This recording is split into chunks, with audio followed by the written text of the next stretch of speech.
Recording in progress. Hi, welcome to the Wednesday, October 20th, 2021 hybrid in-person / virtual meeting of Zoom of the Planning Commission, excuse me.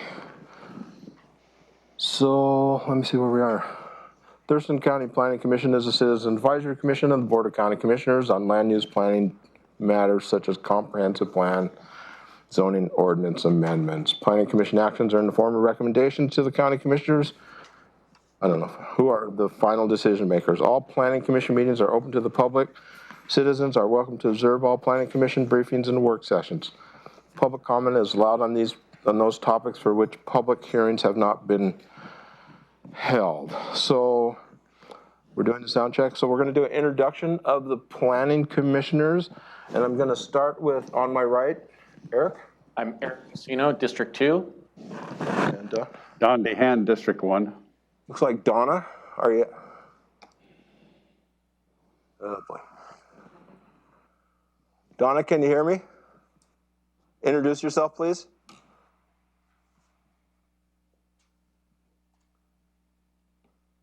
Okay, let's move on. How about Doug? Doug, can you hear me? Doesn't look like it. Doug, can you hear me? Could you introduce yourself, please?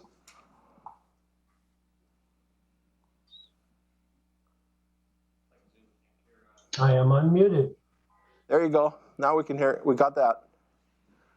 Could you introduce yourself, please?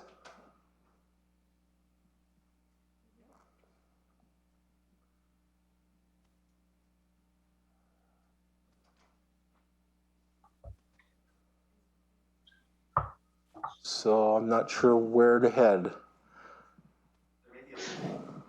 Well, he's not even looking like he hears. Doug, can you hear us?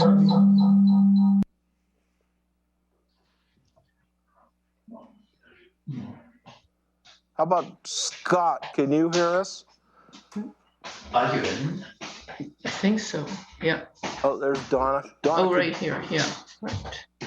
Yep. Go ahead, Donna. We can hear you. Yes, so. we'll do it. It starts soon. Yep. Okay. Everything's fine. Good. All right. Thanks. Oh boy. Because you are unmuted. Yeah. Yeah. Donna, can you hear us? So it looks like we're having some technical. It doesn't appear that anybody on the panel can hear. So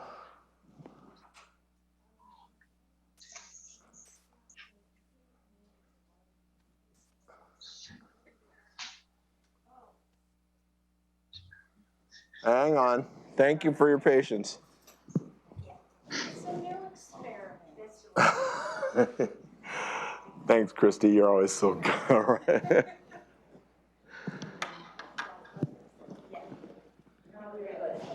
Okay, Donna, can you hear us now? Yes, I can. Thank you. Would you introduce yourself, please? Yeah, Donna Nickerson, and I'm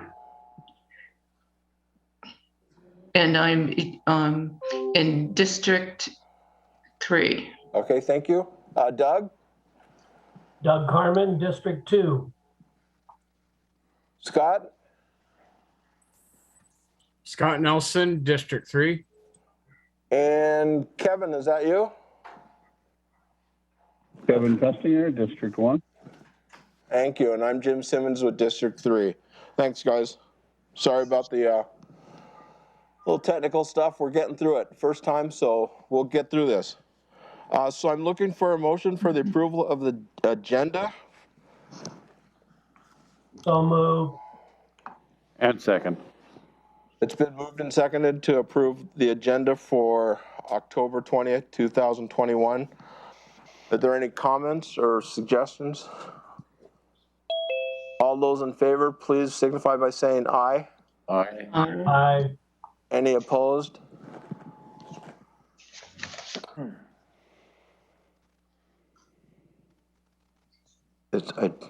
Motion carries. Right, thank you. The motion carries. I was looking, we don't have approval for the minutes of, no? Okay, thank you, Paul. Okay, looks like we're to staff updates. And that's you, Maya. Great, thank you, Commissioners. Maya Teeple, Senior Planner with Community Planning. The only staff updates I have for you all tonight are just the Planning Commission schedule looking forward. So as a reminder, on November 3rd, which is the next Planning Commission meeting that's regularly scheduled, we have 2 public hearings, one for the Capital Improvement Program and one for the Places of Worship Code Amendment. And in addition to those 2 public hearings, we have 3 additional items that we'll be bringing for a work session. So November 3rd is a very busy night. After that, we'll see the schedule lighten up a little bit, but that's my staff update for tonight. Thank you. So we're checking on calendars from the commissioners, or sorry, the Planning Commission for November 3rd, 2021. Was there anyone that will be unable to attend? Looks like we have Dawn. Anybody else there? Okay. How about November 17th, 2021? Anybody be unable to attend then? Good, so have a full house. So we are going into our public communications. Those attending online, please choose the raise your hand option if you wish to address the Planning Commission. If you are dialing in, press 9 to raise your hand. Chair host will unmute you when it's your turn to speak. Make sure you also choose 6 to unmute yourself. The 3-minute timer will show on one of the video screens to help keep track of time. So you have 3 minutes, so please be aware of that. If you have issues speaking and being heard, please disconnect from the Zoom meeting and call 360-972-6785 to make your public comments. We're going to start with the people that have signed up here in-house. And if your comments are related to the Shoreline Master Program, please hold off on those comments until we open up the public hearing, and that'll be at 7 o'clock.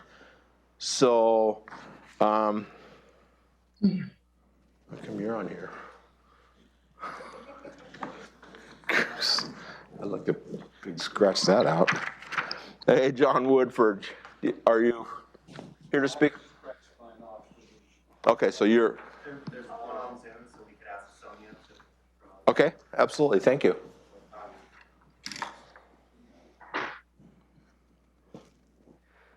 So Sonia, if you could promote, it looks like Mary Lynn Capert has her hand raised. If you'd like to promote her to panelist, and she can give her public comment.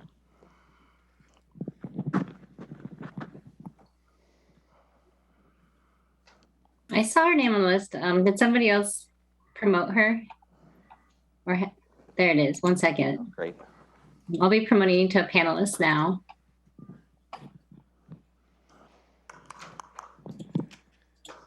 Sheet number 1. Okay. Thank you.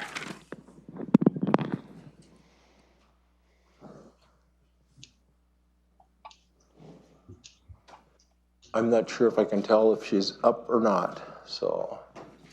She's not yet. And it looks like she lowered her hand. Okay, maybe she's gonna relate it to the Shoreline Master Program, the public hearing.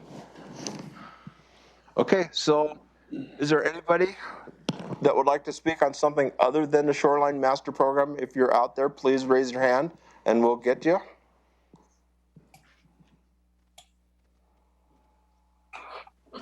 Christy, you got something?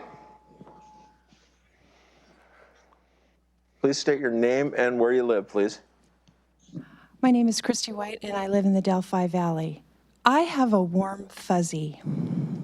I just wanted to tell you how excited I am about our wireless committee. We had our first meeting, and it was wonderful, and Jim did a great job of keeping us all together, and it was just so, oh, sorry. Some feedback.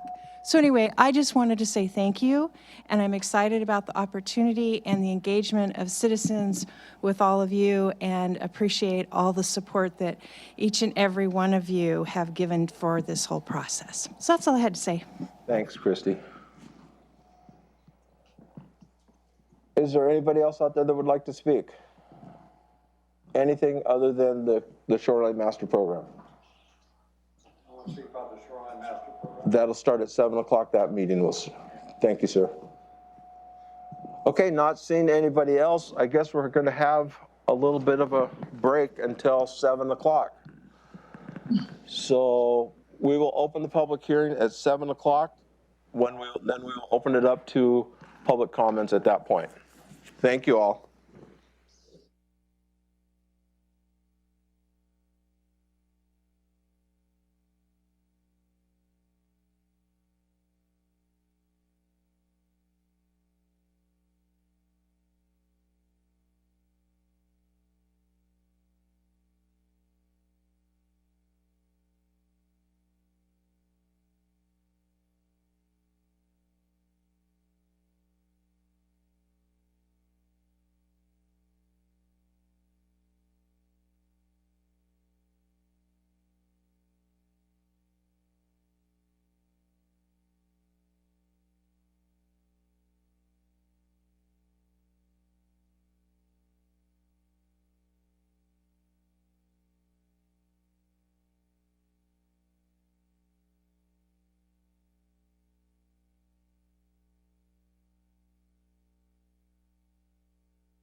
Thank you. Recording in progress. Oops. Thank you. So today we're having a public hearing on the Shoreline Master Program, and this is October 20th, 2021, and we are starting here at 7 o'clock. So the purpose today of the Planning Commission will hold a public hearing on proposed comprehensive and periodic updates to the Shoreline Master Program. The existing Shoreline Master Program will be repealed and replaced by the update. The proposed update is intended to address changes in state law and requirements that have been put in place since the existing SMP was adopted in 1990, and to incorporate more recent scientific literature and data regarding our shoreline. Today's hearing is being recorded and live streamed on the county's YouTube page. The public hearing has both an in-person and a virtual component. Those wishing to testify may appear in room 280 of the county courthouse or joined by Zoom or phone. If you are attending the hearing in person, we ask that you please wear a mask in response to the county's current protocol for in-person activity at county facilities. Masks are available outside this room and downstairs at the sign-in table. If you wish to testify in person at today's hearing, please make sure you signed in at the sign-in table downstairs. If you wish to testify on Zoom, please choose the raise your hand option in Zoom when instructed to do so. If you are dialing in, press 9 to raise your hand. We will call your name and promote you to a meeting panelist. Please join the meeting as a panelist and make sure you are unmuted when it is your turn to speak. If you are calling in by telephone, choose 6 to unmute yourself. If you have issues speaking or being heard, please disconnect from the Zoom meeting and call 360-972-6785. Each person will have 3 minutes to testify. Time may not be given to another person. We will be calling out names for oral testimony, beginning with people present in room 280. We will then call names of those who wish to testify via Zoom. When you hear your name, please unmute yourself to testify. When testifying, please provide your name and address for the record. Polly, could you review the public comment timer for us?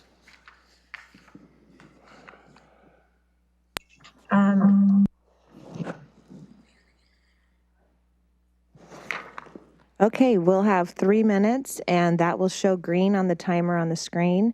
When it gets to 2 minutes, 30 seconds, it'll turn yellow, and then when you're out of time at 3 minutes, it'll be red. Thank you, Polly. We have a lot of people here, so please kind of stick to the 3 minutes the best you can. If you go past that, we will ask, or I will ask you to kind of cut it short and wrap up. So we have a lot of people that wish to speak today, so please be aware of that. So we're opening this public hearing, and Andrew to provide background information, written comments submitted for the public hearing. Good evening, Chair Simmons and Commissioners. My name is Andrew DeFobis, Interim Senior Planner with Thurston County Community Planning. I'm the project lead for the Shoreline Master Program update. The purpose of tonight's hearing is to accept public comment on proposed updates to the Thurston County Shoreline Master Program, which includes both comprehensive and periodic elements required by state law. Thurston County is proposing these updates under the authority provided by RCW 9058-020 and as part of the periodic review process under RCW 9058-080 Section 4. In 1971, the state adopted the Shoreline Management Act requiring counties and cities to develop a shoreline master program for shorelines that are subject to the act. These shorelines include Puget Sound, lakes and reservoirs 20 acres and larger, streams with a flow of more than 20 cubic feet per second, lands within 200 feet of these water bodies known as shorelands, and wetlands associated with these water bodies. The Shoreline Management Act outlines 3 broad policies in RCW 9058-020. 1 is to protect the environmental resources of state shorelines, 2, to promote the public access and enjoyment opportunities, and 3, to give priority to uses that require a shoreline location. The Act also requires periodic updates to the County Master Program to incorporate changes in state law and best available information. The county's current SMP was adopted in 1990. However, in 2003, the Department of Ecology revised its legally binding guidelines, and over the 30 years since the SMP was adopted, much has changed. The proposed updates to the SMP will apply the most current, best available information that will balance growth and development consistent with protections that prioritize health and safe shorelines for people, fish, and wildlife.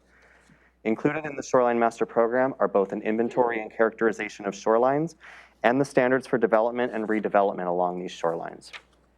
The proposed update is a repeal and replace of the existing master program and includes changes in state law and regulations, changes that incorporate state laws and regulations, changes to shoreline jurisdiction mapping, changes to shoreline environment designations, flexibility and clarity for modifying existing development in shoreline jurisdiction and uses that may be allowed in shoreline buffers, and a streamlining of the permit process. As required by the Shoreline Management Act, the Thurston County SMP update will include critical areas within shoreline jurisdiction. In addition, the SMP will include buffers necessary to protect these critical areas. Once the update is adopted, all permitting and administration for critical areas within shoreline jurisdiction will be completed under the SMP, eliminating the need for multiple permits where critical areas and shorelines overlap. The public is encouraged to contact staff with questions about the SMP update and how it may affect their specific property or future projects. Communication with the public about the update began early and is ongoing. Staff obtained public input early in draft development via stakeholder meetings, open houses, and through the Planning Commission's dedicated work to carefully review proposed changes. Due to the ongoing COVID-19 pandemic, the county did not have a traditional open house. A virtual open house was launched on August 13th, 2021, providing the same and more information, including the proposed SMP update, related educational materials, and interactive maps. Physical copies of the public hearing draft were made available in the Building Development Center at the County Courthouse. Property owners within anticipated shoreline jurisdiction received a postcard alerting them to the opening of the virtual open house. The open house was also the subject of 4 web mailings and 2 social media posts from community planning. Notice of this hearing was published in the Olympian, which is Thurston County's official newspaper of record, on September 27th, 2021. The county issued a press release and began to advertise the public hearing on its main website on October 6th, 2021. Webmails were sent to community planning subscriber list on October 6th, 9th, 14th, and 18th. The public hearing was advertised on the county's social media accounts on October 6th and October 18th. Staff have been available to attend stakeholder meetings at the public's request and will continue to maintain that. Since launching the public hearing draft and virtual open house on August 13th, staff have received over 230 written public comments. Topics discussed in those comments include, but are not limited to, the appropriateness of proposed shoreline environment designations and requests to reconsider designations to some shoreline reaches, support for specific buffer options in the draft, concerns about how the update may affect specific properties, encouragement to protect shorelines and their ecological functions, and comments on specific sections of the draft or on options included in the draft to elicit public comment. The written public comment record will remain open until 11:59 p.m. on Friday, October 22nd, 2021, and staff will be able to provide a more robust summary of the comments once that period has ended. After the close of this public hearing and the written public comment period, the Planning Commission will review the public testimony received at future scheduled work sessions in order to inform their recommendation to the Board of County Commissioners. The board will then hold work sessions to review the recommendation before also holding a public hearing. Ultimately, the board will adopt an SMP update that will then be submitted to the Department of Ecology. The State Department of Ecology the update will take effect once the State Department of Ecology approves the update. Thank you, and that concludes my remarks for this evening. Thank you, Andrew. So just before we get started, I just want to make sure that all the commissioners on the Zoom you guys all hear us? Just give a nod or something. Okay, good. Yeah. Thank you. So we are going to start our public testimony. Please remember to give your name and address of where you're living, and also just be cognizant of the time. So you have your 3 minutes, and for you in here, that will be displayed on the wall over here. So we are going to get going. So first up is Barry Halverson.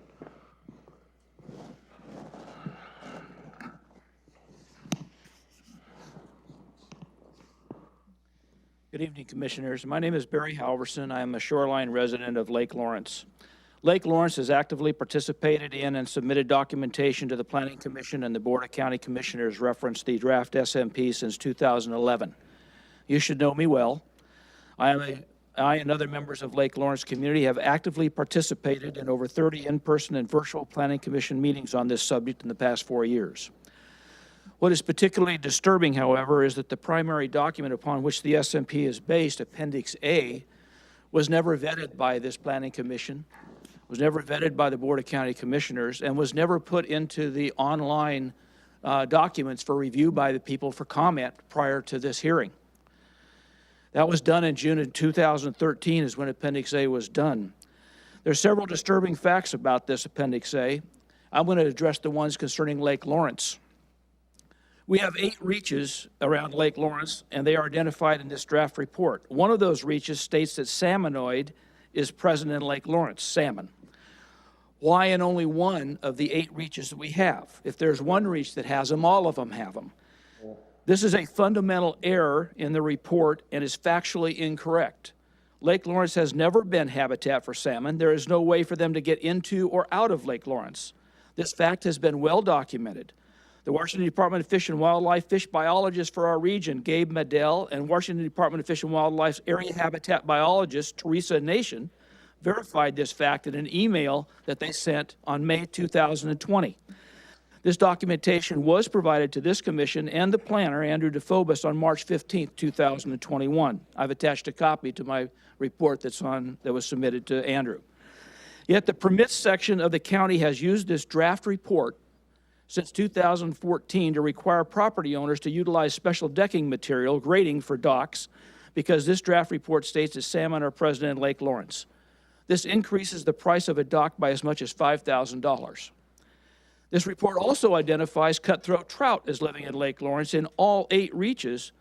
Cutthroat trout have never been part of Lake Lawrence. They do not have and have not inhabited Lake Lawrence.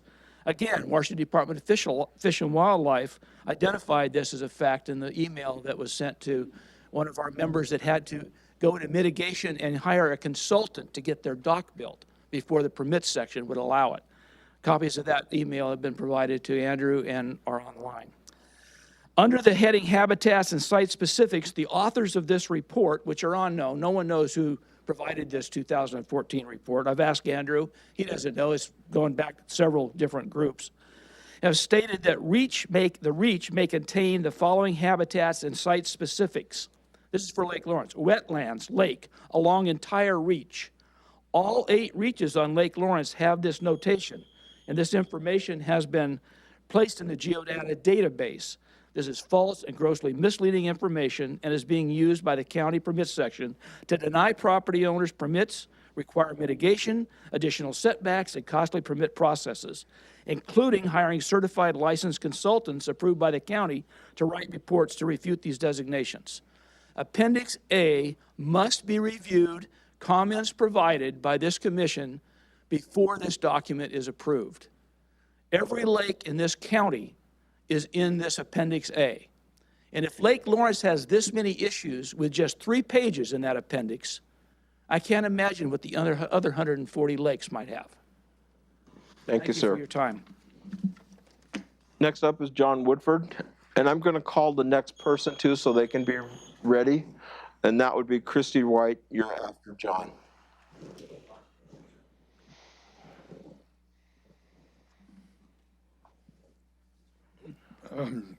Good evening, Commissioners. I'm John Woodford. I live at 7541 Holmes Island Road. That's on Holmes Island in Long Lake. And I'm also the chair of the Thurston County Shoreline Stakeholders Coalition. We've come a long way over the 4.5 years that this has been before you.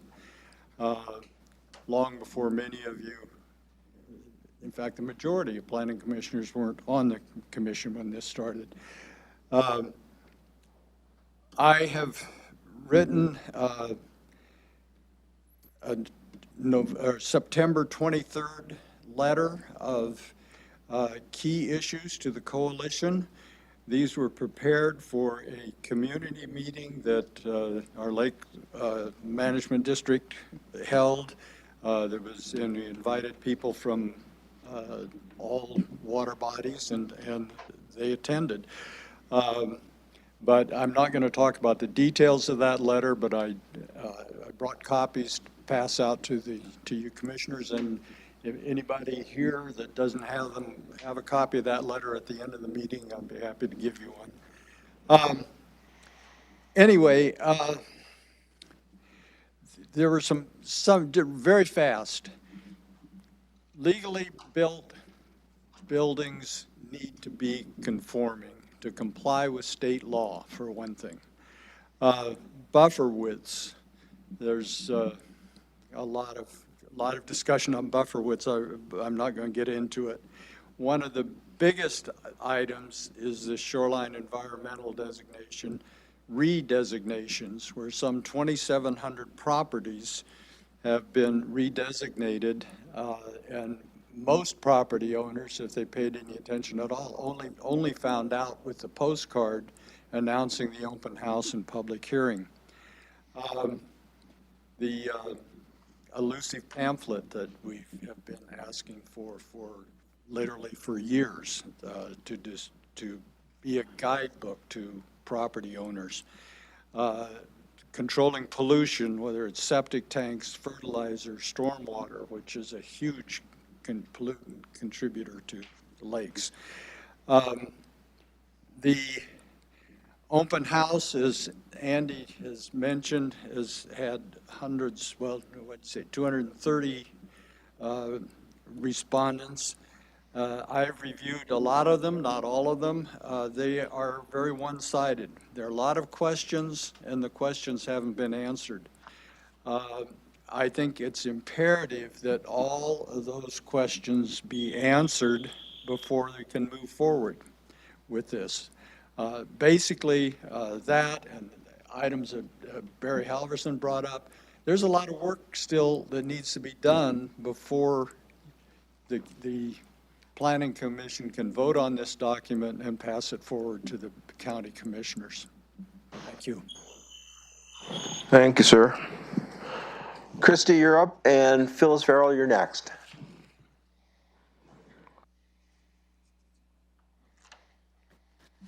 Good evening again, Commissioners. My name is Christy White, and I live in the Delphi Valley.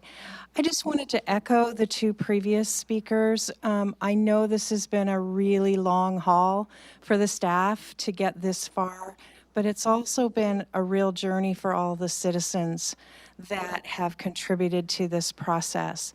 And as representatives of the citizens, you're all volunteers. I know this wants to be done, this whole process, but it's not done until it's done. And so I would encourage you to continue the review, particularly take input from all the citizens who have worked so hard. Appendix A, I'm not as familiar with all the detail, but I do know that there's been a whole lot of effort, and it still feels like it needs your review, it needs your look. You know, re-engage the stakeholders committee. I'm on a committee myself now, the wireless one, and I will tell you the power and the amazing possibility of that engagement. Yeah, I know it sounds like Pollyanna, but I still think that it's a possibility, and I think all of you can help facilitate that along with the staff to continue this process so that at the end of the day, it's a really good product for a Shoreline Master Plan. So those are my comments. Thank you. Thanks, Christy. Phyllis Farrell, and then would be Kirk. I'm not even going to try the last name. Thanks. Sorry, Kirk. Greetings, Commissioners. My name is Phyllis Farrell. I'm a resident of Sunwood Lakes in unincorporated Thurston County. My priorities are environmental protection, conservation, and restoration. I did submit some written comments today, but I'll try to summarize those, a few of my more important recommendations. I believe the draft SMP is an improvement in protection of our shorelines, especially in the areas of shorelines of statewide significance, water quality and quantity, and public access and recreation. Good job on those sections. I do have concerns and recommendations. On page 37, critical areas and ecological protection, the wording for applicants are encouraged to limit the use of plastics. Please replace the word encouraged with required. The amount of plastics used in the aquaculture industry warrants phasing out the use of PVC pipes, plastic bags, and plastic nettings. While the S&P cannot ban aquaculture, you can limit it and regulate its practices. On page 42, shoreline use and site planning, aquaculture should not be permitted where it would result in a net loss of shoreline ecological functions and processes. Perhaps since the 1990s, the use of aquaculture has expanded to over 10,000 acres in Thurston County, resulting in loss of biodiversity and forage fish habitat, thus jeopardizing no net loss. Please consider limiting or putting a moratorium on new aquaculture permits. Page 57, buffer widths. I strongly recommend option B for marine shoreline buffers. Given one measure of no net loss is vegetation, how can we hope to maintain no net loss if buffers in option A are reduced, especially considering sea level rise? If you reduce buffers, will make mitigation and restoration efforts more expensive and more complicated. For lakes, I also recommend option B, and for streams, options A and B both propose 250 feet, which is the recommendation of Washington Department of Fish and Wildlife. On page 75, permit type definitions. I oppose permits being processed administratively. There's a potential for applicant pressure to influence staff decision and create the potential for inconsistency and favoritism. Page 103 on aquaculture. Net pens in Thurston County should not be allowed unless fully contained in upland. Marine net pens pollute public waters with feed and fecal waste. On page 119, mooring structures, docks should not be allowed in natural environment. That is also the recommendation of Washington Department of Fish and Wildlife. I'll be real quick. Page 120, retain the requirement to consider alternative moorage prior to allowing piers and docks. And page 122, retain the requirement that requires grading on docks and lakes, even if they don't have salmon. Other species of vegetation and wildlife benefit from the light and rain runoff. And lastly, page 124, retain dock and pier widths at 6 feet. I'm sorry to go over. Thanks, Phyllis. Okay, Kirk, you're up. And next of that would be Ann Van Swearingen. I'm Kirk Van Landingen, and I'm a Black Lake resident. And I'm just going to make comments regarding the Shoreline Residential Zone in regards to lakes only, not marine environment. And one of the things that was taken right from the front page of the Master Program Update website, under the tab How It Affects Me, was a question, a theoretical question. Can I build a dock, float, boat lift, buoy? The answer was yes. The proposed SMP includes an option to include all docks and all SEDs if adopted.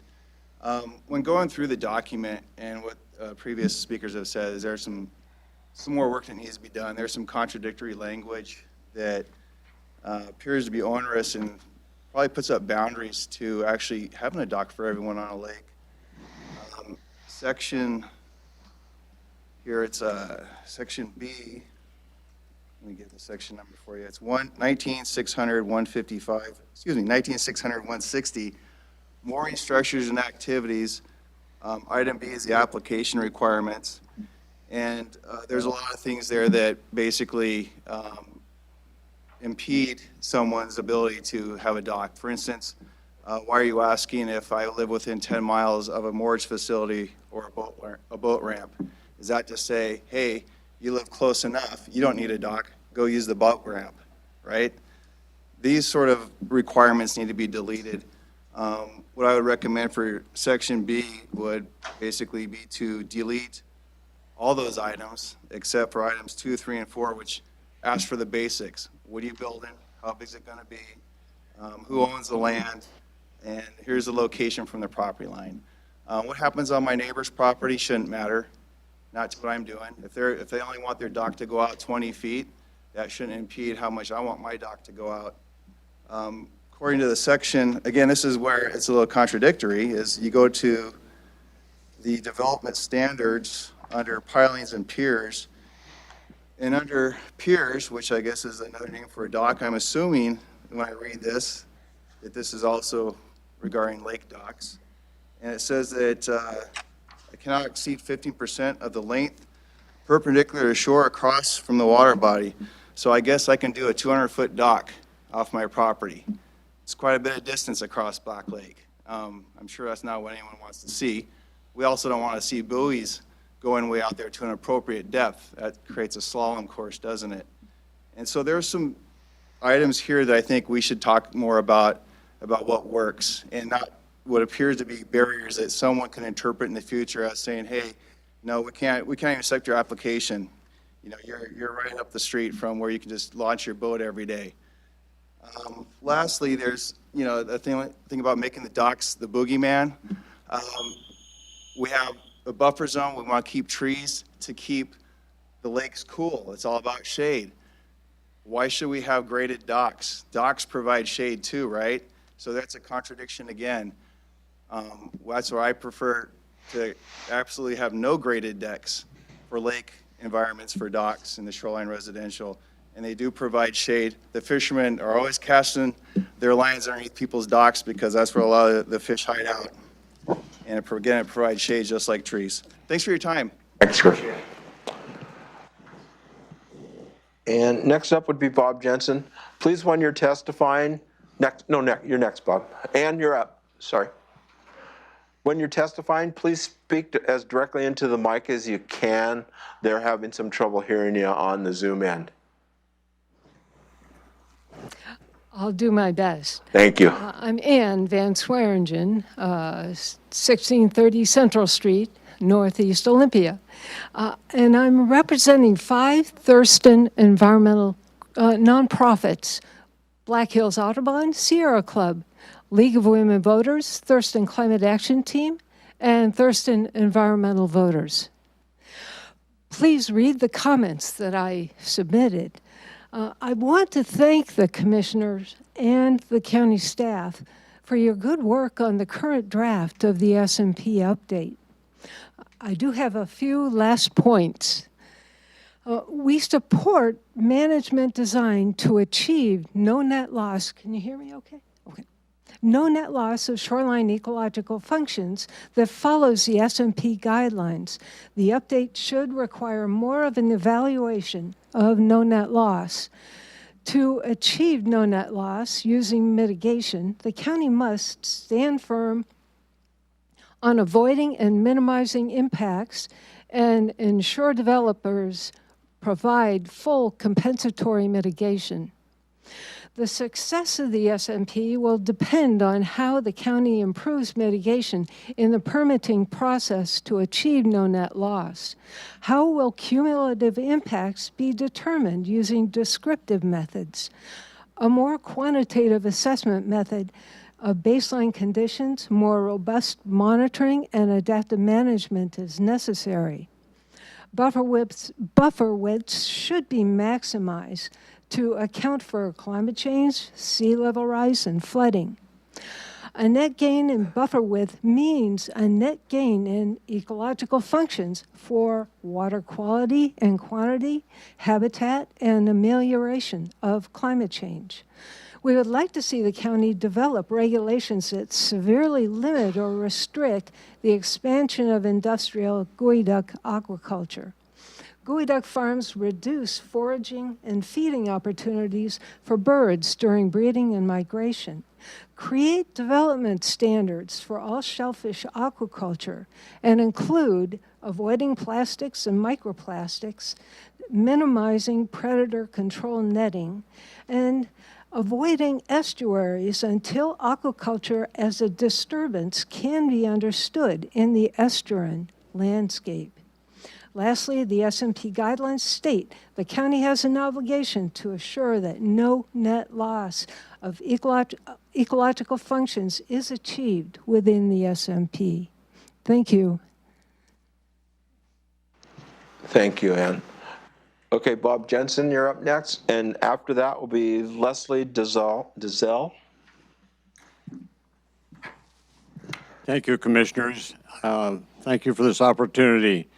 My name is Bob Jensen. I'm here to speak on behalf of the shorelines and the people of the state, and even the private owners.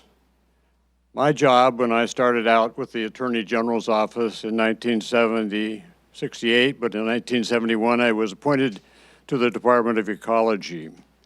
I represented the Shoreline Management Act, which had become a state-wide law by public initiative in 1971. This was a new area of law for me. Natural resources, environmental protection were just starting. Environmental Policy Act had been written on a national level, a state level. Department of Ecology had been created a year before.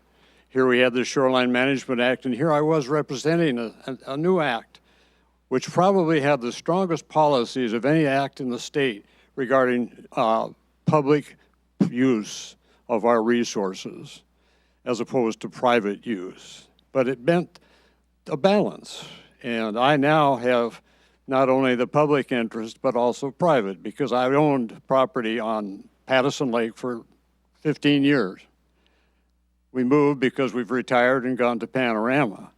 But we still have our heart at Pattison Lake, and I'm a member of the Pattison Lake Association, and we're trying to form a lake management district.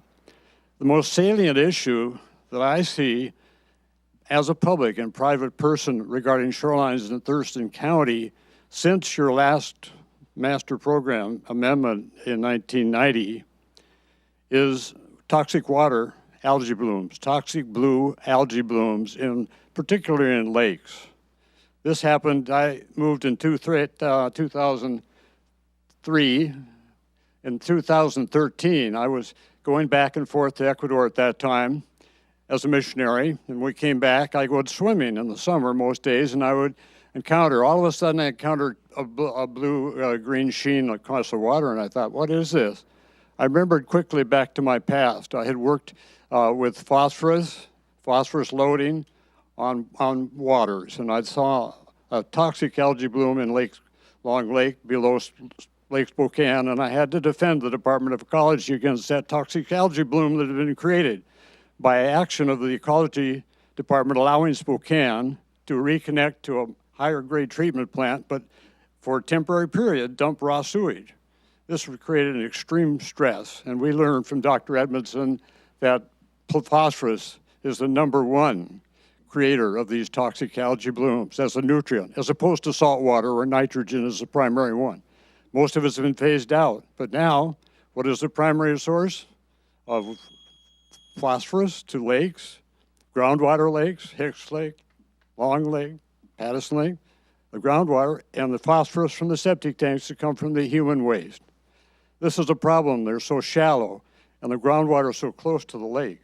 So it's getting into and accumulating, and that's why it started blossoming and has occurred almost every year since this last summer. Long Lake, Deep Lake, Hicks Lake, not Hicks Lake, but Pattison Lake, Black Lake earlier. What are we going to do about this? The master program is an opportunity here to address this, because the Shoreline Management Act, must not forget the policies of the Shoreline Act here control. And I encourage you to make sure you've talked to your attorney and you read them before you're making a decision on what you're going to do about this issue. Because they'll tell you that any permitted use should be conducted, allowed and conducted in a manner to protect the ecology to the gradient of the water. And our Supreme Court has said that the purpose of the Shoreline Management Act primarily is to protect the public resources, the shorelines of the state of Washington, to the maximum extent practicable. And this is a case I wasn't involved in directly, but I know of because I was involved in several cases before the Supreme Court, the appellate courts and superior courts, and ultimately an interpreter of the Shoreline Management Act for the last 12 years of my career as administrative hearing judge in the Shorelines Hearings Board. So at this point, I want to thank you for the opportunity, but I urge you to set a standard to require septic tanks on these lakes to be maintained and inspected regularly to stop this thing until we have to put sewers on every house. Patterson Lake has trunk lines on both sides, Rumac, Carpenter. I'm going to ask you, sir, to kind of wrap up here. And that's it. They can connect. It's very expensive. So somebody publicly has to take the action. I dealt with the health department, and I'm going to hand you now one of my copies of the act, the pamphlet was given to me in 2013. Great. From the health department. Thank you. Thank you, sir, for your comment. Next up would be Leslie Dezell. Hi, my name is Leslie Dalzell. I live on Long Lake, and I'm part of the Long Lake Management District Steering Committee. I just wanted to send my appreciation for the work that's been done on this. It looks like a lot of years have gone into this and a lot of time, but there's still a lot of questions. And so I would just reiterate what's been said by the rest of the team here, rest of the committee, or the rest of the community that's stood forward. We have a lot of unanswered questions. I'm not going to go into the breadth that the rest of the group talked about. For me, there was a question that I brought up on the buffer zone, particularly option A and option B. I'm not really clear why there's two options. I'm not really clear what the further discussion is on selecting an option or why there's options. So that's an example of one of the larger looming questions I think I read in some of the other comments that were made about the SMP before tonight. So I'm looking for answers to those type of questions and made publicly to the rest of the group. That's it. Thank you. 2 minutes to spare. Brett Trowbridge, and then after that would be, looks like Adam Fossey.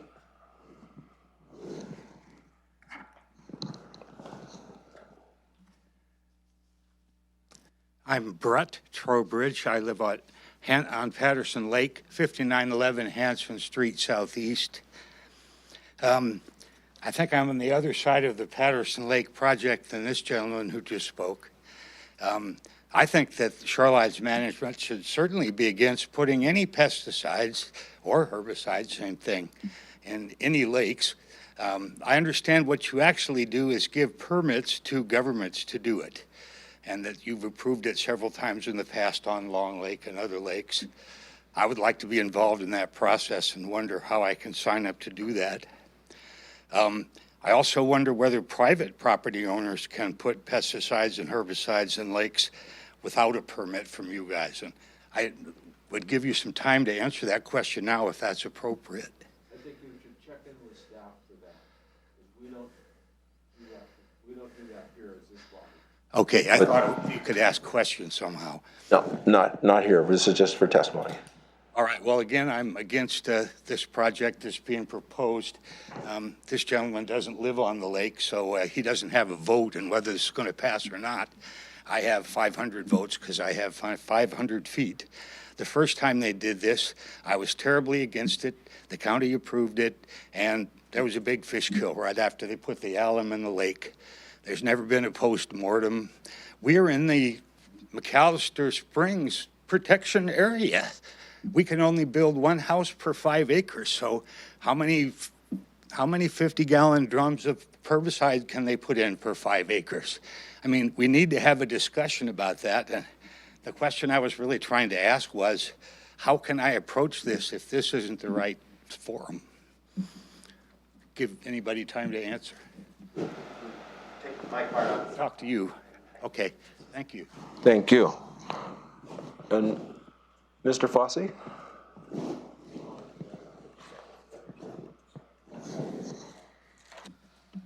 Good evening, Commissioners, and thank you for your service. We do greatly appreciate it. Adam Fawcett, Holmes Island, Long Lake. My first comment is existing structures should be called conforming. They were conforming when they were built. They were permitted when they were built. There's no reason to change anything like that to separate the waterfront homes from every other properly permitted and properly built house in the county. The only reason you would come up with a different name is to separate them if you wanted to change any taxes or fees or permits. So I see no reason why you need to separate the waterfront houses from every other legally built and permitted structure in the county. My next comment is there's a wetlands map that's used in the background on the website. It's really hard to see, and I accidentally figured out how to blow it up. I had to ask Andrew what it meant, and then I found a little thing in the corner that you clicked on that gave you a legend as to what the marks were. So when I blew the thing up around Holmes Island and Long Lake, I mean, one person here lives 2 houses away from me, that's John Woodford. So when I blew this up and asked him about it and found that my house and his house were both recorded as critical areas, and both of our houses have a 3-foot tall bulkhead between our lawn and the lake, so there's no way for wetlands to be there. So you guys don't know me, you don't know my house, but if you look at the map, the boat launch and the public park are both classified as wetlands. So the boat launch, which I'm sure some of you have been to, and the Long Lake Park, a huge public park, which both have complete water access, there's no wetlands there whatsoever. But that's how they're marked on the map. So if the map is that wrong, I don't see how we can use it for informational purposes to guide permitting or any other idea with building on the lake. When I asked Andrew about this, his response was the map would be used for screening. Well, if it's used for screening, then, and it's wrong, then we have to screen a bunch of stuff that we wouldn't normally have to screen because the map is incorrect. After hearing the first gentleman's comments about the permitting and jumping through all these hoops to try and get something done that should have been simple, this concern was even more relevant to me and I think everybody else that hasn't blown up that map to see if they are on a critical area. Because just because you have a property and it doesn't look like a critical area, it may be marked as a critical area. So we need to look at that and make sure it is correct so it doesn't cause massive headaches for enforcing or even applying for a permit. Thank you very much for your time. So that is the end of people that have signed up in this room. Is there anybody that I missed or anybody that came late and didn't get a chance to sign up that would like to speak that's here in this room? Okay, I'm not seeing any hands or anybody getting up. So we're going to move to the Zoom part of this meeting. If you are on Zoom and would like to share with us your testimony, please raise your hand. And if you are dialing in, press 9 to raise your hand. Even if you're registered and you want to testify, please raise your hand.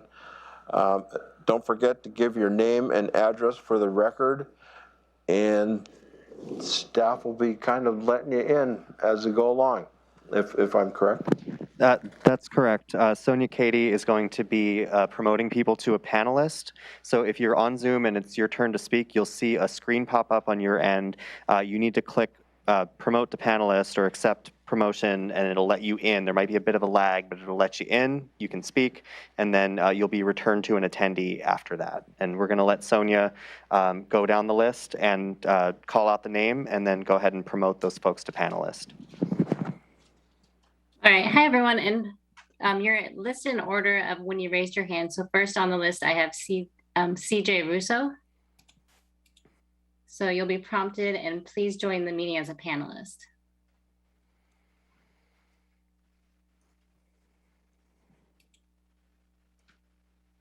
Hello, can you hear me? Yes. Okay, great. Hi. CJ Russo, 401 Summit Lakeshore Road. I'm asking for a really narrow thing. Property 401 was, at this time, is currently rural, and the proposed designation change is to rural conservancy.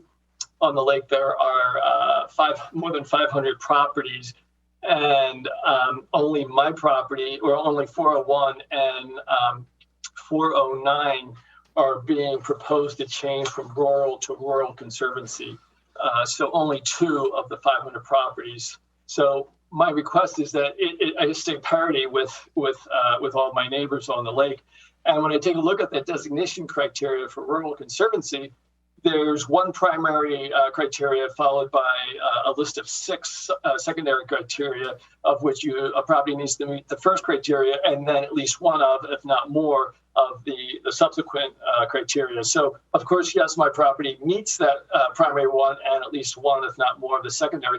But all the remaining properties on the lake, the other 500 some properties on the lake, also meet that criteria too. So why aren't they all in rural conservancy? Why are they going to go over to shoreline residential? So it just, there's not parity. It doesn't seem reasonable that the designation for 401 and 409 is going to become more restrictive. The 401 and 409 does meet the criteria for shoreline residential, and so the request is to please consider 401 and 409 Summit Lakeshore Road to be designated as shoreline residential. And then I guess one other thing, it's curious that I've been part of Summit Lake for quite some time now, and there's always these questions about health of the water and caring for the water. And at tonight's meeting, I never hear anyone discussing motorboats and the use of gasoline on the lake.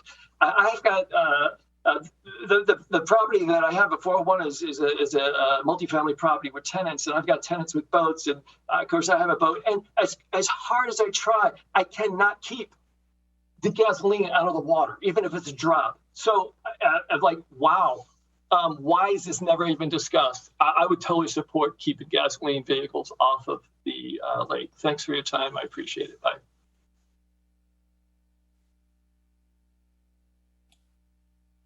Thank you. And next on the list, we have Jonathan Cody. Please join the meeting as a panelist.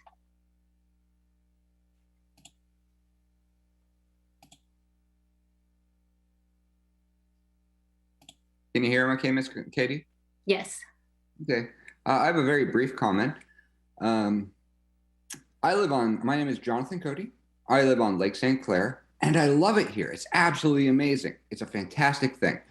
At the same time, I, like over 4,000 residents of Thurston County, am an active duty military member.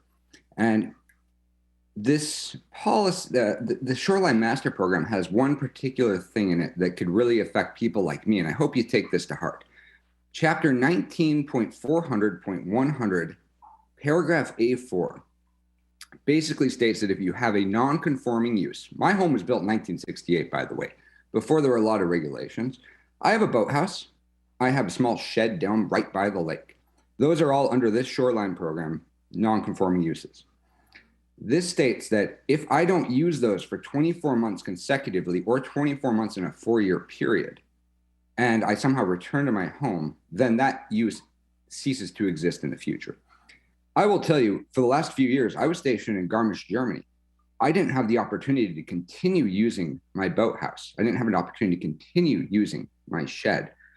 So what I'm trying to tell you is that I think there might need to be an exemption for military personnel or others similarly situated to inform the county that they are going to be leaving the country or the area for a certain period of time, and an ability to retain those uses that would otherwise be non-conforming in the future.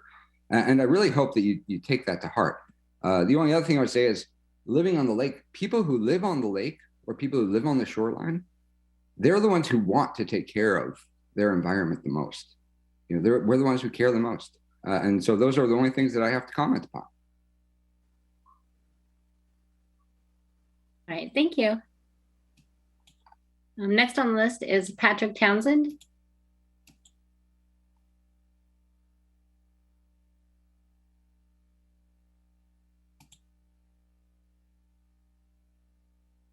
Hi, this is Patrick Townsend. I live at 7700 Erling Street in Boston Harbor. I own multiple shoreline properties and tideland properties. First off, I want to fully state my support for what Phyllis and Ann Van Swearingen have said about environmental protections. I think those are critically important and certainly becoming more important as we go forward. My comments today are about marine shorelines. I believe that, and I've learned that the environmental issues with lakes are quite different than marine shorelines. So my first comment is that the old SMP implemented a program of no net loss and mitigations. Clearly, that is a set of failed policies when it comes to environmental protections. We support environmental protections as implemented in the SMP for shorelands. There is almost no protection in the SMP for tidelands. And we're trying to make the upland properties more environmentally protective. For what? Those are runoffs, the improvements we make on the shorelands directly improve tidelands. And yet commercial activities in the tidelands are almost never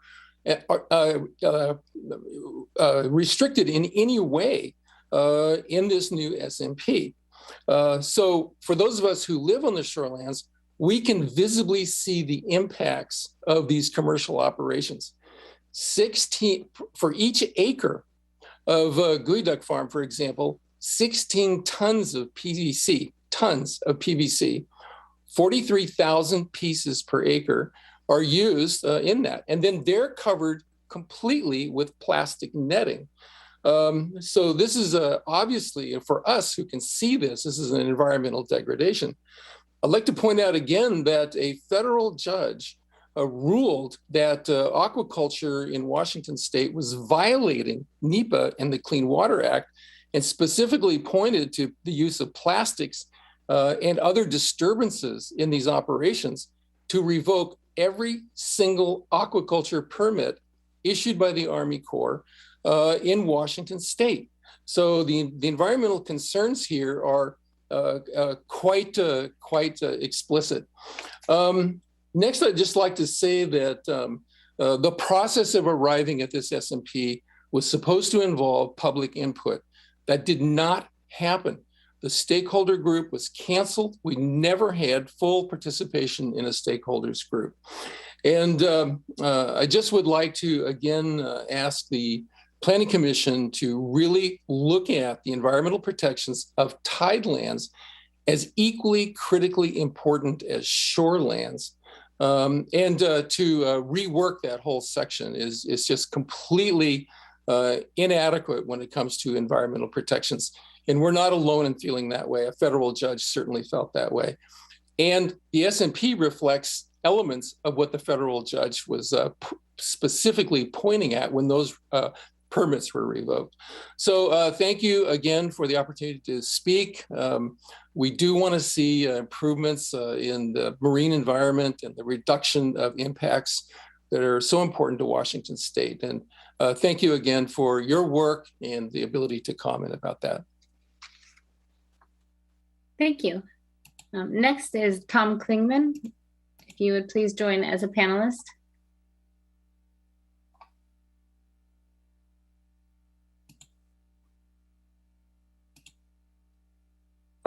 You can hear me? Yes. Great, thank you. I'm Tom Klingman. I live on Lake St. Clair at 10318 Wildwood Lane. I think already tonight you've heard that it's really vital that on lakes we apply science appropriately. There's been a lot of science developed in recent years around marine shorelines. That's where we get to this issue of docks that light can penetrate, a high degree of concern around armoring because beach material has got to get to the beaches of Puget Sound or will lose their habitat value. All those complicated issues are not applicable on lakes, particularly residential lakes. They're basically all developed.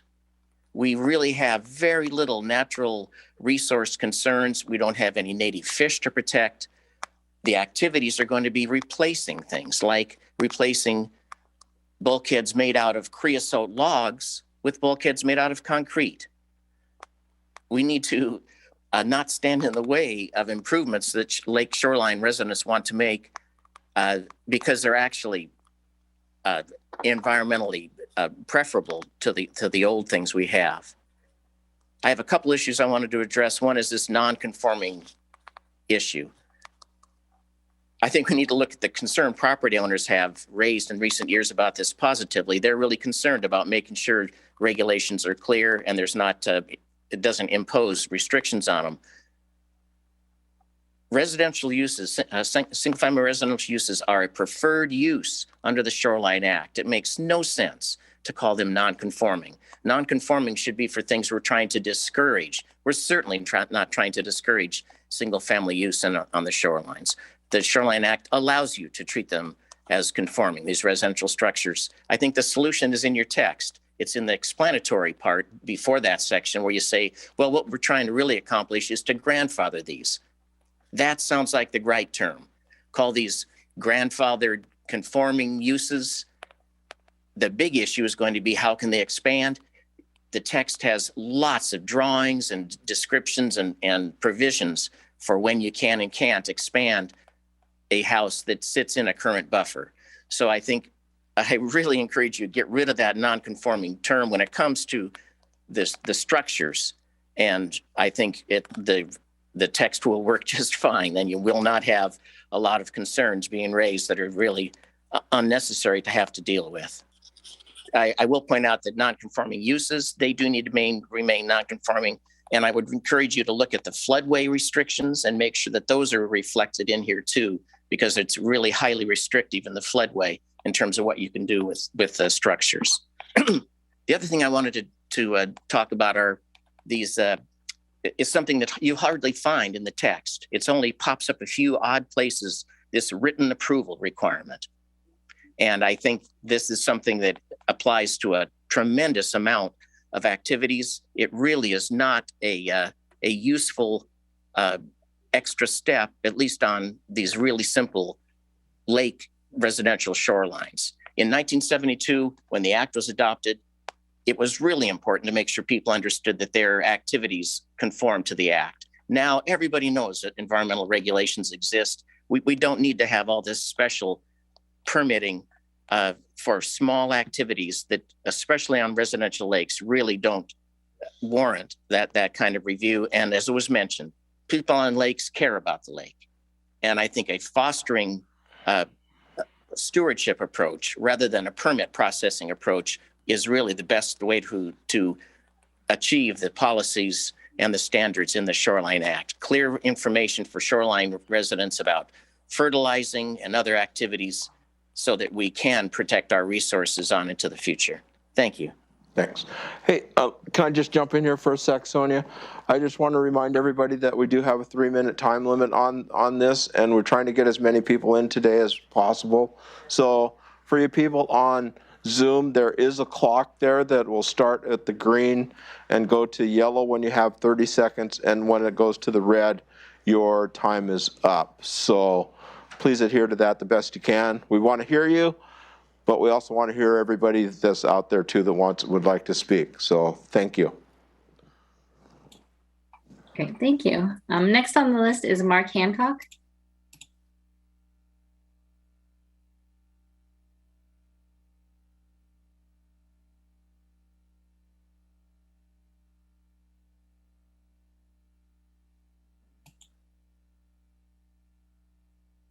Hello.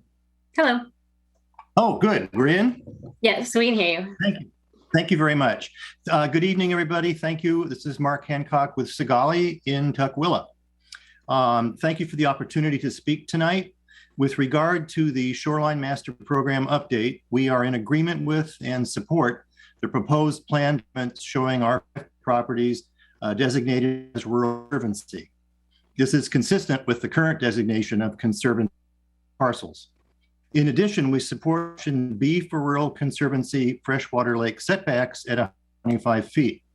That is the current 100-foot setback. It is a significant distance from the shoreline, and homes designed where should not impact the environment. Also, rural conservancy parcels tend to be larger, which results in more open space and less overall impact. If the existing 100-foot setback comes back into conversation at some point, we would, of course, support that. For the record, we have emailed to you all this statement and our prior correspondence. Thank you very much to you and the county staff for all of your thoughtful time and hard work developing the new SMP. Thanks a lot. Thank you. Next, we have Esther Cronenberg. Please join the meeting as a panelist.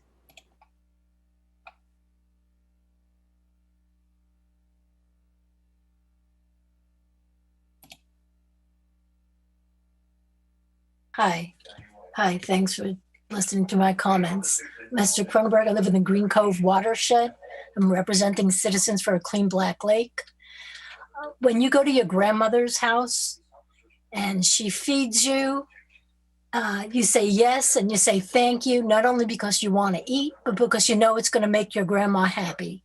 But if you went to her house and you raided her refrigerator without asking, you'd be acting badly and hurting your grandmom too. You'd be taking without giving anything back.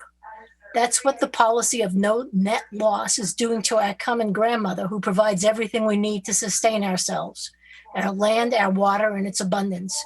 We take whatever we can get, but we're forgetting to give back. What's been the result of no net loss? There are now 500 species in danger in Washington state. In Bud Inlet, the shorebird population has been reduced 95% of what it was just 20 years ago when you could see hundreds of them.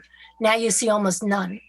Chinook, coho, and steelhead populations in Puget Sound declined up to 90% over the past 40 years.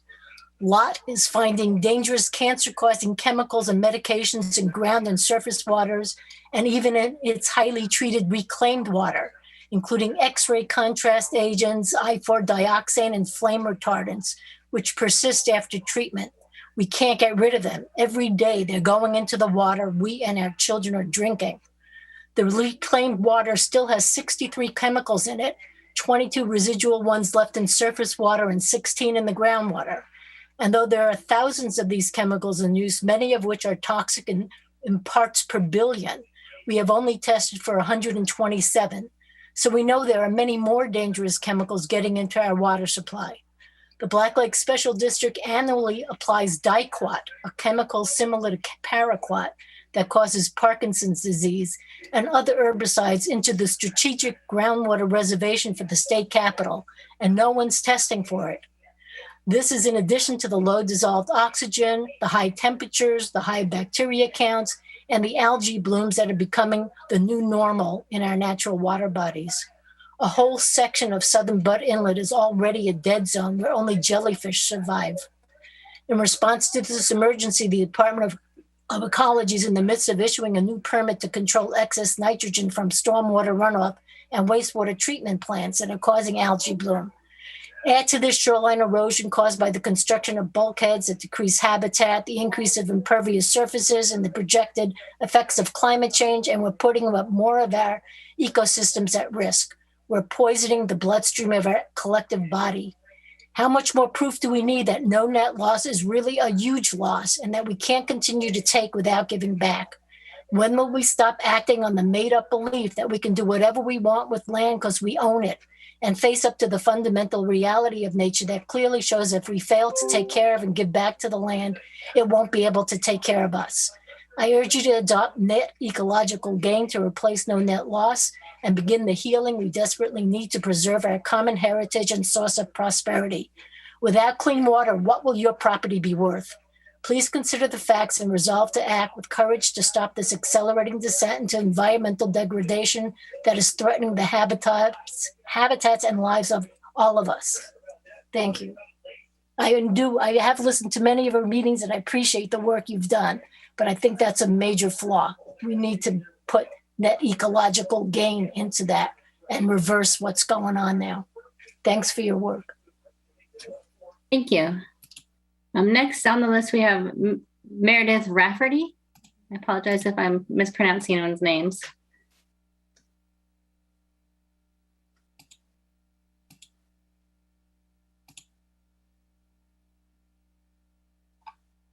Yes, thank you very much. And you did pronounce my name right. Thank you. Meredith Rafferty, marine property owner at 618 77th Avenue Northeast in Olympia.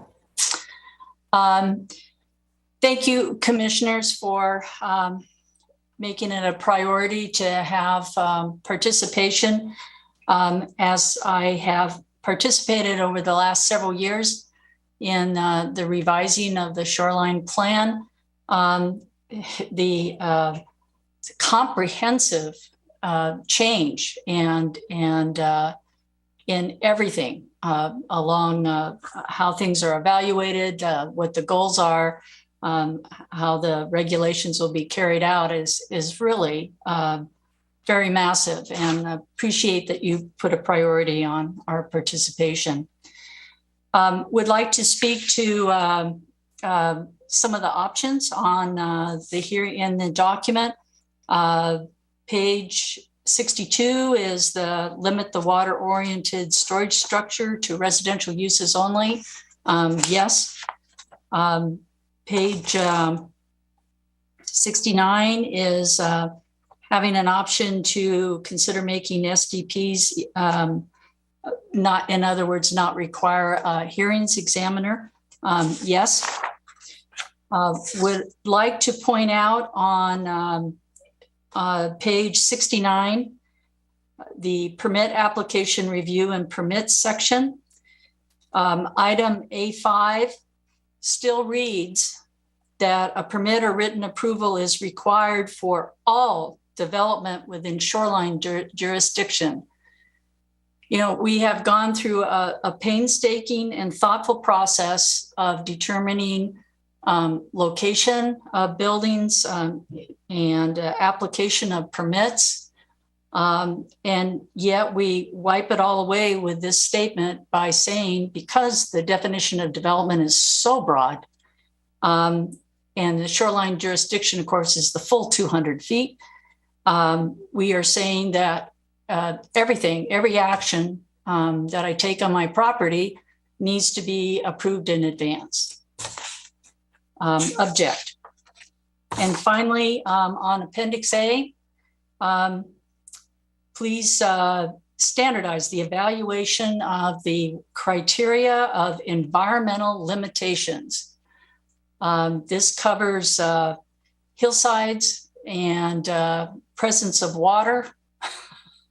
It's very broad, and also provide correction of the reports and maps used to evaluate shoreline designation. Thank you. Thank you. Next, we have Kimberly Nelson. Please rejoin as a panelist.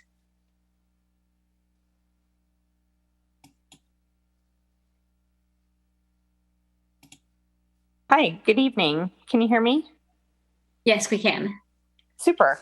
Good evening, commissioners. My name is Kim Nelson, and my husband and I live on Lake Lawrence at 18130 Lisa Lane, and we have over 400 feet of waterfront. So to preserve time, I did submit my comments to Mr. DeFobis earlier this evening, where I commented on buffer width, shoreline designation, dock replacements, and management of LMD funds. I also agree with the previous statements from Barry Halverson and John Woodward. We have a vested interest in ensuring the health of the lake for those of us who live on it and for those who recreate on it. So I encourage the commissioners to take into account all of the testimony heard tonight before making any decisions. Thank you so much for your time and appreciate the opportunity to comment. Great, thank you. Next, I have Brian Muirhead.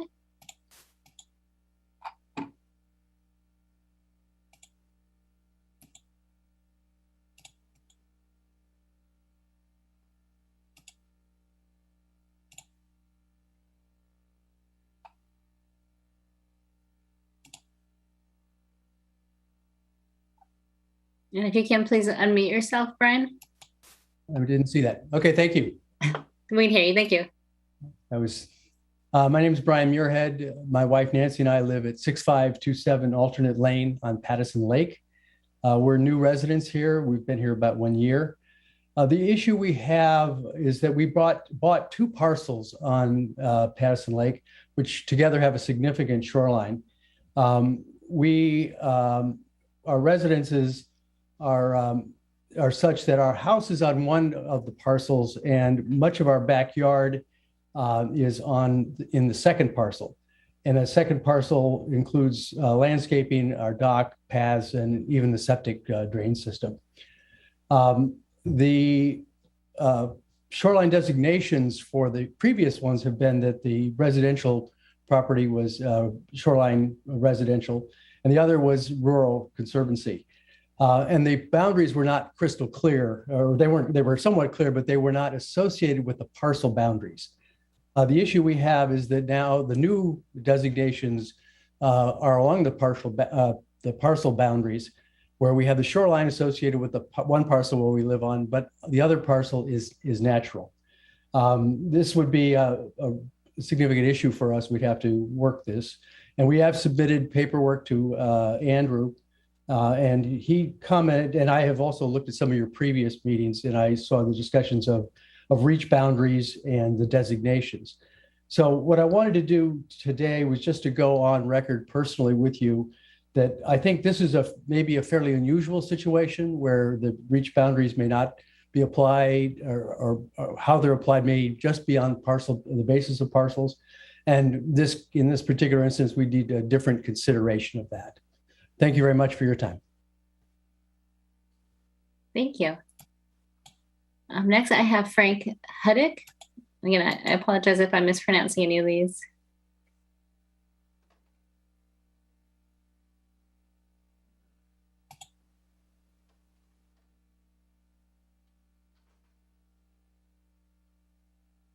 Frank Huddick, can you hear me? Yes. Frank Huddick, Lawrence Lake, 16246 Pleasant Beach Drive. Just a couple quick comments. First, I'd really like to acknowledge a lot of hard work that went into this document, particularly the comments from John Woodford, Barry Halverson, and Doug Carmen working with Andrew. They did a lot of work on this, obviously. We formally submitted 14 comments. I don't need to go over those here. I just want to hit on a few kind of high-level items. The 14 comments were received acknowledged by Andrew, so we hope to get feedback on those. I'd like to say for the record that we hereby endorse the comments by the Shoreline Stakeholders Coalition, submitted formally by letter from John Woodford, dated 23 September 2021. So we endorse all the comments that were in that document.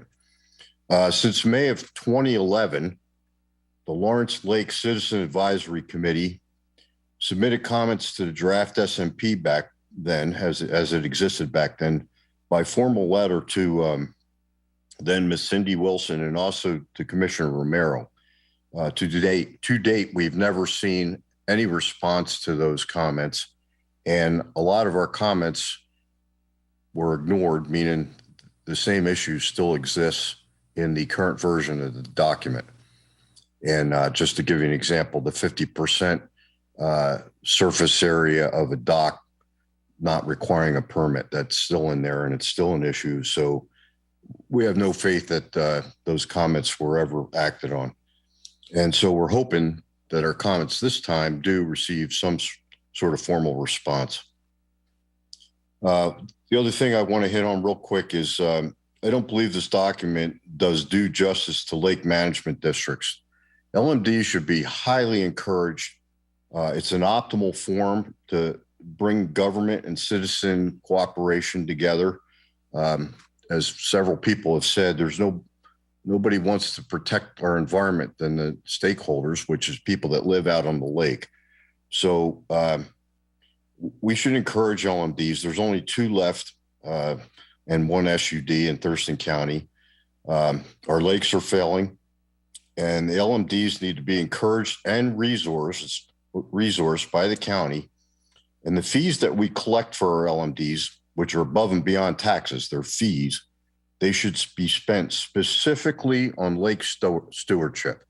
And there should be restrictions to that effect that's tantamount to law put into this document so that we don't have to continue to fight with the county over what the administrative costs we should be paying each month. Okay, that's all I've got. Thank you very much for listening. Bye. Thank you. Next on the list, we have Mary Lynn Capert.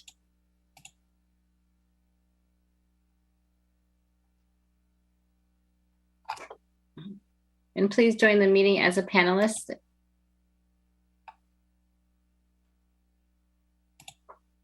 All right. Ooh, turn yours off. Sorry, my husband and I are in the same room. Hi, my name is Lynn Capert, and my husband and I live at 4214 Cairo Road, Long Lake. And I'm calling based on my experience as an occupational therapist, as well as the homeowner and part of a dock building business years ago. I'm sorry, hang on just a minute. Go. You're using my time.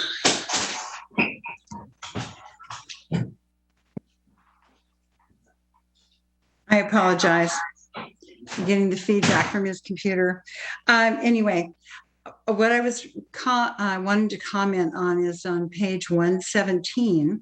First of all, I want to say thank you for all the hard work everybody's done, and I appreciate all of that. I'm looking at the section related to single-use piers not to exceed 4 feet in width, 6 feet if a wheelchair access is needed. And knowing how difficult the process is for permitting and building and all of those things, I don't understand why we would want to assume that one would never be in need of a 6-foot pier. There is a notice that says option for public hearing to consider a 6-foot pier to standard allowance with up to 8 feet if applicant can demonstrate the need. I think it's very important to have access for people in advance of need, and don't see the difference between a 4 and a 6-foot pier. I think especially when you're asking to have some of it covered with grading. And secondly, it speaks lower on that page 117. To newer replacement piers must be oriented in a straight line. And the pictures that I've seen in this public hearing draft only address piers with ramps and floats, and doesn't seem to address the possibility of, say, a 50-foot dock with an L at the end, which is in essence only an elevated float. So I don't see anything in there about that. And that's pretty much what I wanted to address, mostly the safety issue. And I don't see any reason to have anything less than a 6, and 8 is even safer. Thank you.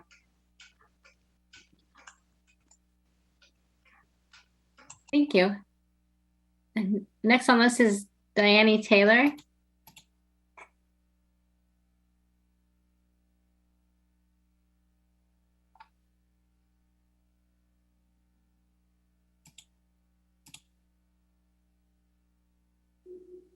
Hi, can you hear me? Yes, hello. Great, awesome. Hi, my name is Dianna Taylor. I'm calling from my home at 623 Southeast Old Arcadia Road in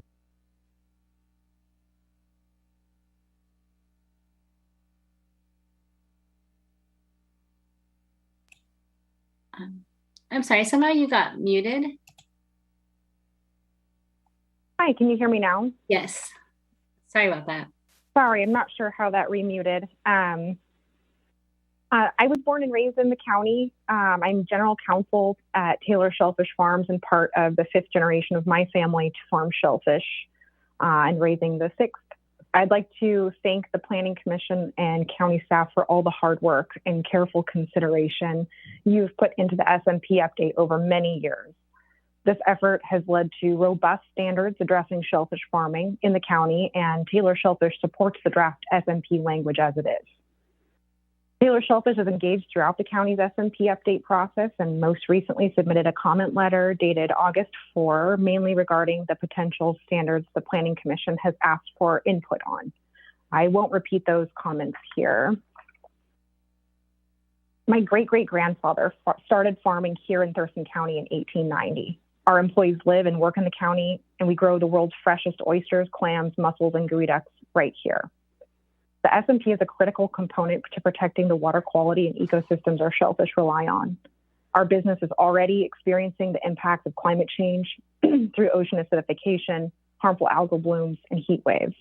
It is critical that the Planning Commission take action to move the Shoreline Master Program forward so we can implement the added protections the new SMP language provides, which are long overdue.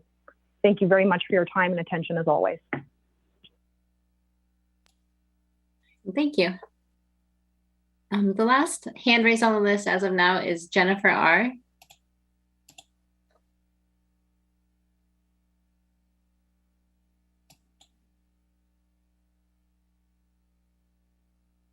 Hey, good evening, and thank you for taking comments today. I am Jennifer Rosales. I live on Long Lake in Thurston County and lived here for about 10 years. I have a couple of comments that I'd like to affirm that have already been offered. The first, as a lake property owner, would strongly encourage the commission to consider marking existing dwellings and buildings as conforming.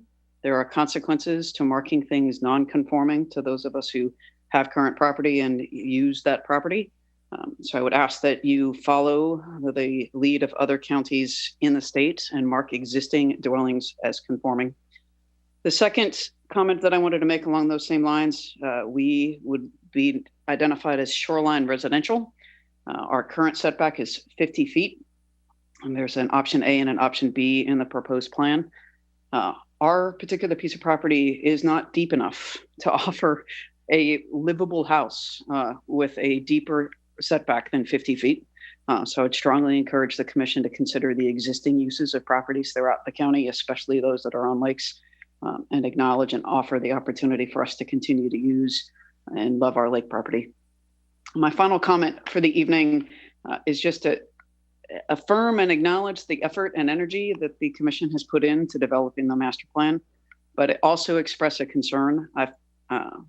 I would like to see some response from the commission on many of the comments that have been offered over the years on the drafts, as was commented actually not very long ago. It doesn't feel like the commission is taking into account the energy and effort that property owners have made. Respect the fact that it's impossible to respond to every single comment in 4 volumes of comments that have been received, but I think there are some central themes that have been reiterated on this call and on previous calls, and I would really like to see those themes addressed by the county and responded to. Thank you.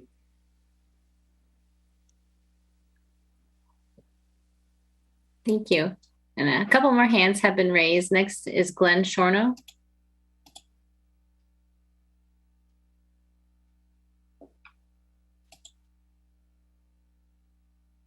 Okay, can you hear me now? Yes. Okay, great. So I'm Glenn Shorno, 18609 Cook Road in Yelm. Nisqually Springs Farm is our farm, and it's some of the most beautiful property in the county. It has some critical areas. It's a large farm for our area, but a tiny farm compared to Eastern Washington at 370 acres. Over the years, our family has been downzoned from originally at 1 to 5, then to 1 to 40 long-term ag, and now Nisqually ag. Buffers will impact the value of our farm as well. I've got some comments, but I'm not going to read them. I want to be pretty quick. But the big question is, how do we avoid land value degradation? And there are some things happening in other counties as far as TDRs. I think where SMP comes into account, we need to look at those buffers and maybe having a mitigation bank. And I can tell you, farmers, if you can work together, like Frank said earlier, public-private partnership to accomplish some goals without losing value, could be a great thing. Also, I think that another thing that would help kind of save some of the value that's lost over the years from the zoning, and now the SMP would be to streamline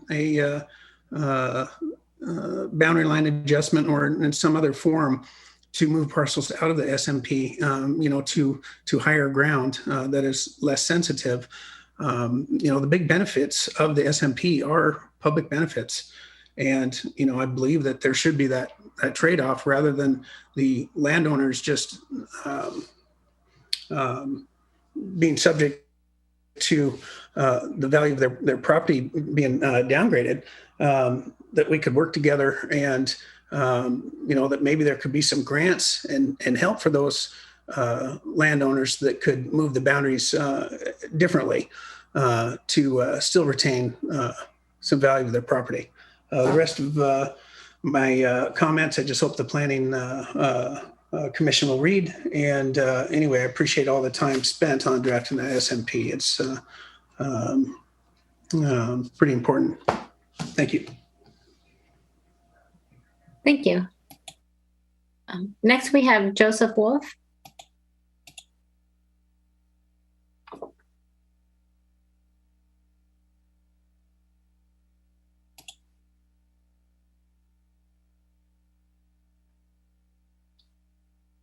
Thank you for the opportunity to speak. Can you all hear me? Yes. Okay, great. I just want to add that I too support all of the environmental protections in the draft SMP, including the requirement for septic maintenance, if we can get that in there.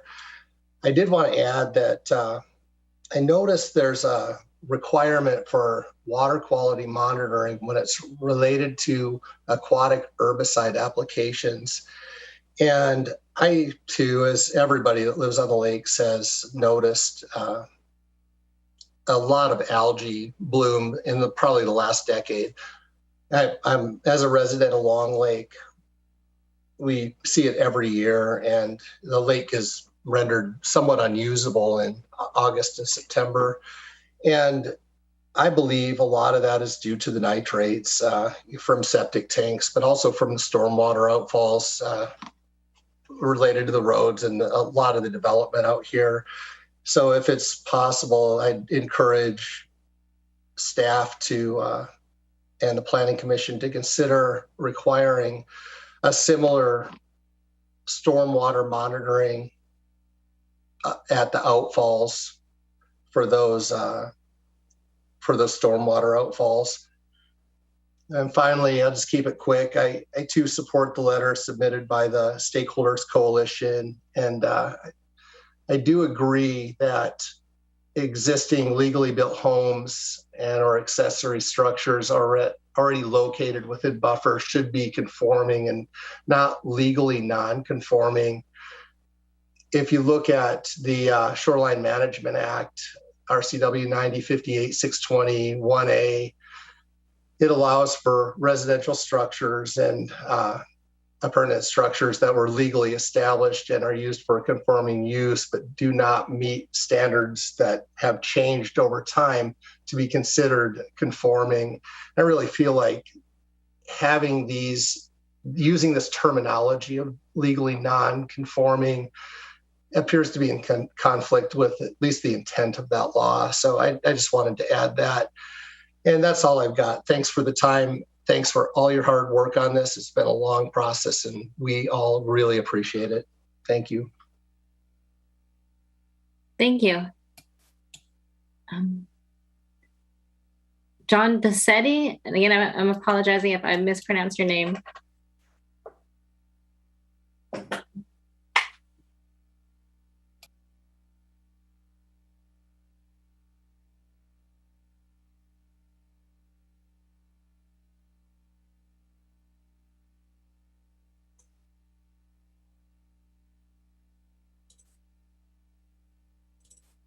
Sorry, can you hear me? Hi, yes, we can hear you. All right. Good evening. Yeah, I'm a resident of Long Lake, and I am in agreement with the comments made by several speakers, but primarily John Woodford and Tom Klingman. Their words rang very true. I just wanted to state some of the things I'm for or opposed to in terms of the proposal present in the SMP, the draft SMP. And like some others have stated, I would also have opposition to the reclassification of my property to a non-conforming status that would result in any additional requirements or setbacks that prevent or significantly hinders development on my property in the future. I am also in opposition to hindering development with open-ended mitigations on existing developments. So I think that should be clearly defined and not open to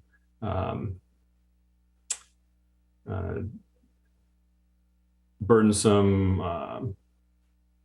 changes when a homeowner seeks to permit something on a property that happens to be on a waterfront, meaning dramatic changes have to occur to mitigate previously existing conditions. And I also support existing developments being grandfathered in and allowable without future mitigations. And I also say that I would support the property owner's ability to perform maintenance on their properties without, again, burdensome permits to maintain those properties. And I support a clearly defined permitting process for development.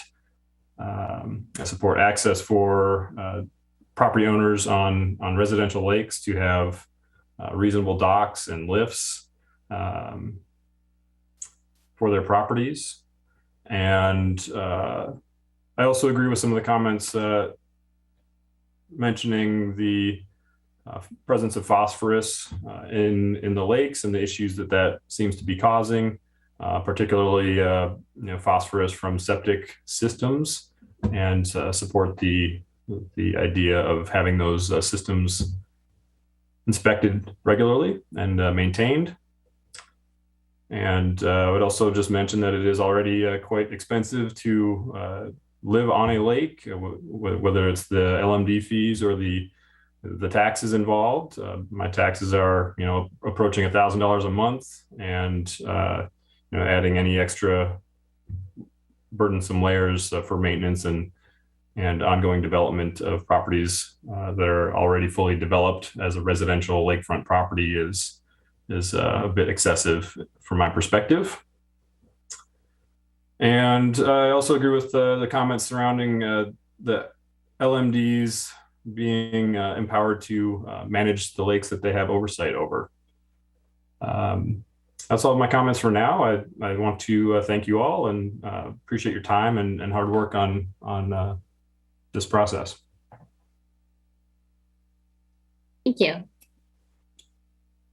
Next, we have Henry Capert.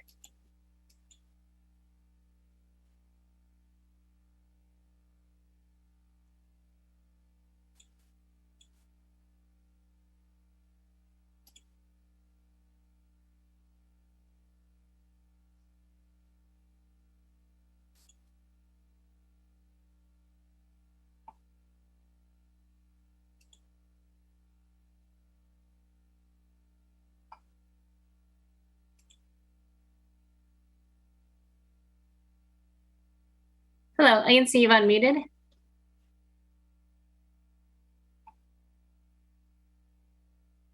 Hello.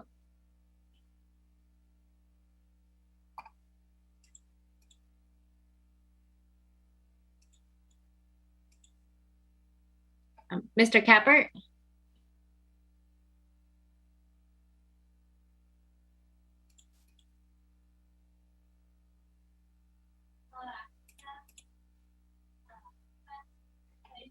Should we go on to the next person on the list? Okay, well. Yeah, Sonia, let's come back to him if you have more people on the list. Okay, and next, it's the last person with their hand raised as of now, which is Steve Fort.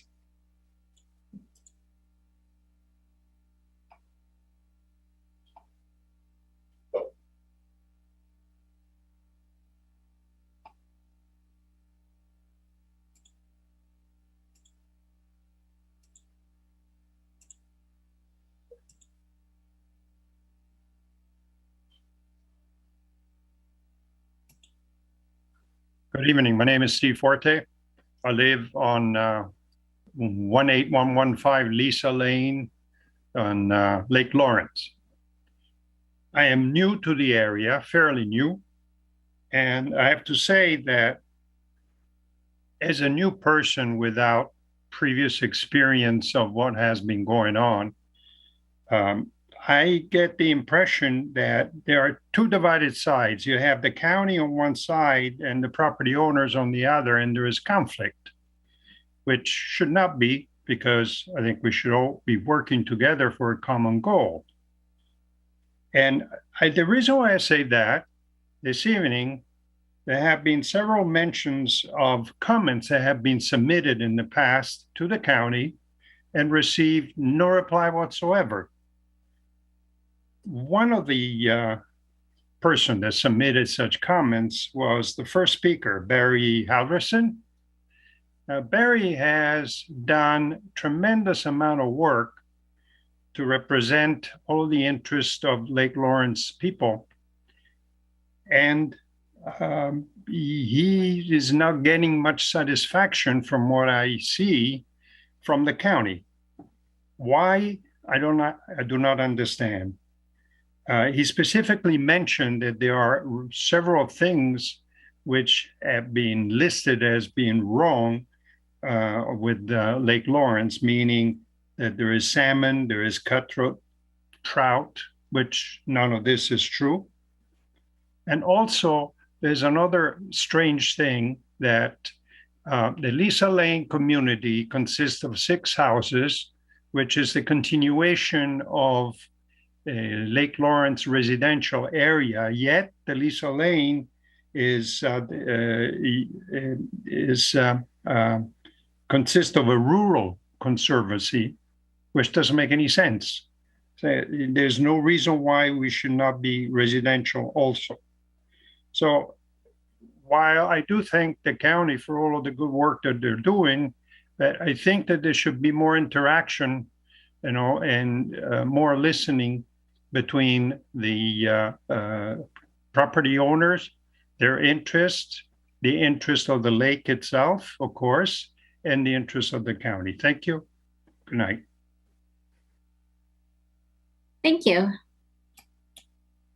Okay, and we're going to go back to Henry Capert one more time. I'm going to ask to unmute.